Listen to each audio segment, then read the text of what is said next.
Moi, c'est Abdoulaziz Sabali, directeur général de l'Académie consulaire de la Chambre de commerce de Dakar.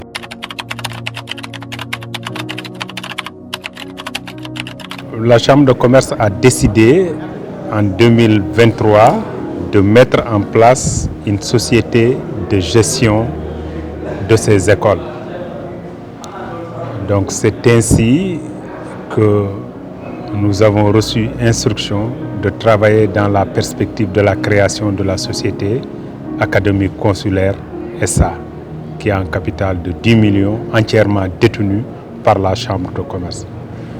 Donc cette société a pour mission de mettre en place les deux écoles, une académie de formation professionnelle et un institut d'enseignement supérieur.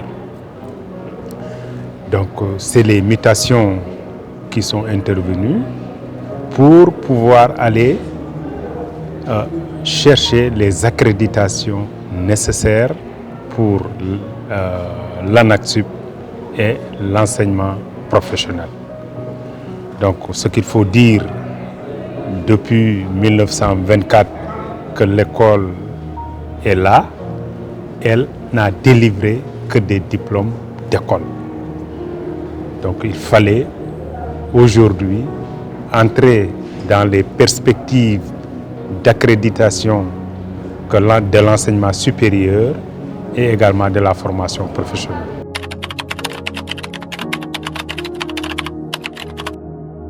L'Académie consulaire est autonome. Elle aura une autonomie de gestion, elle aura une autonomie judiciaire par rapport à la Chambre de commerce, une autonomie juridique. Donc elle aura sa personnalité juridique. Et également ce qui va changer au niveau programmatique, c'est-à-dire que les programmes, les enseignements qui seront déroulés au niveau de l'Institut d'enseignement supérieur ou au niveau de la formation professionnelle répondront aux spécifications techniques de l'enseignement supérieur au Sénégal et également de la formation professionnelle. Donc c'est pourquoi, depuis la mise en place de la Société Académie consulaire SA, nous avons mis en place des filières qui sont au nombre de 3, une filière de gestion des entreprises, une filière de transport logistique et une filière douane transit qui est notre cœur de métier. Cette filière douane transit, elle est là depuis plusieurs décennies. Et je crois que sur la place de Dakar, nous pouvons revendiquer la première école qui forme des transitaires, des commissionnaires en douane. Donc ces 3 filières-là ont écrit leur programme lors des séminaires qui sont organisés pour chacune d'entre elles. Ces séminaires avaient pour objet la validation, l'écriture des maquettes, la validation des syllabes et également l'écriture du programme. Donc ces programmes-là, ces maquettes-là, ces syllabes-là, c'est pour se conformer au processus d'accréditation de l'ANAQ-Sup notamment.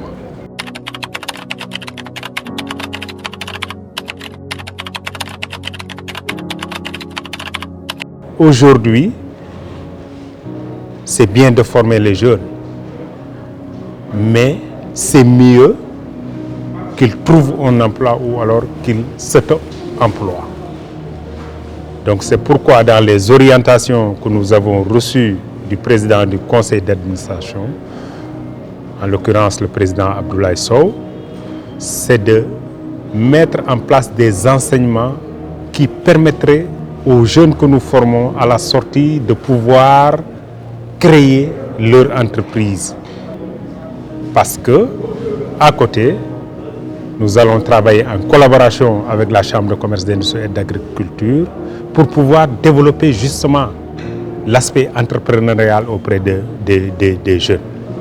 Donc on est en train de regarder pour mettre en place notamment un incubateur pour appuyer ces jeunes qui désireront se lancer dans cette perspective.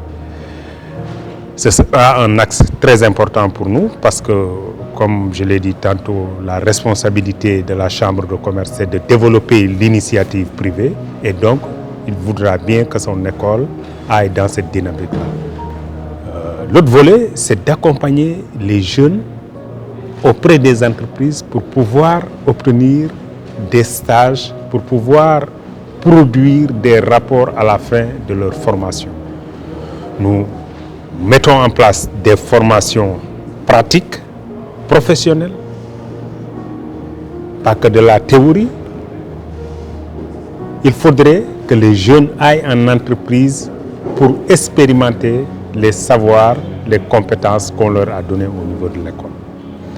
Donc ça, c'est un volet important dans ces réformes-là, dans la perspective du développement du centre, de l'académie consulaire. L'autre aspect, pour terminer sur la question des réformes, c'est également de répondre aux demandes que nous recevons d'anciens étudiants du centre de formation. Vous n'êtes pas sans savoir que nous recevons des jeunes qui viennent d'un peu partout en Afrique. Je peux citer la Guinée équatoriale, les Comores, etc. Beaucoup d'étudiants sont passés par l'école de la Chambre de commerce pour acquérir des compétences et aujourd'hui sont en situation professionnelle et qui veulent évoluer dans leur poste, qui veulent évoluer dans leur travail. Donc pour ces gens-là, il faudrait qu'on apporte une réponse par la mise en place d'une plateforme d'enseignement à distance. Cette plateforme d'enseignement à distance non seulement permettra de prendre en charge ces préoccupations de personnes qui sont en dehors du Sénégal ou qui sont à l'intérieur du Sénégal, mais leur situation professionnelle ne leur permet pas d'être en cours en présentiel. Donc ces innovations-là vont nous permettre de réaliser cela. À côté de cela, c'est la mise en place de certificats de spécialité. Nous comprenons qu'en étant en situation professionnelle, on n'a pas le temps de faire 2 ans d'études, etc. pour pouvoir se spécialiser sur un domaine. Nous allons, avec des cabinets de la place spécialisés sur un certain nombre de questions, mettre en place des certificats de spécialité, soit en présentiel, mais beaucoup plus en ligne. Parce que aussi, on va s'adresser à des professionnels qui peut-être n'ont pas le temps d'être là, d'être en présentiel.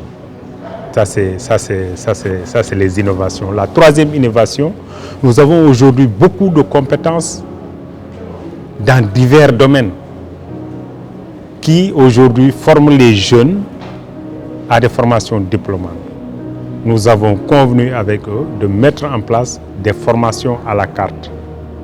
Nous allons proposer donc aux entreprises, pour répondre à des besoins ponctuels, de prendre en charge leurs travailleurs pour essayer de les capaciter sur certaines questions.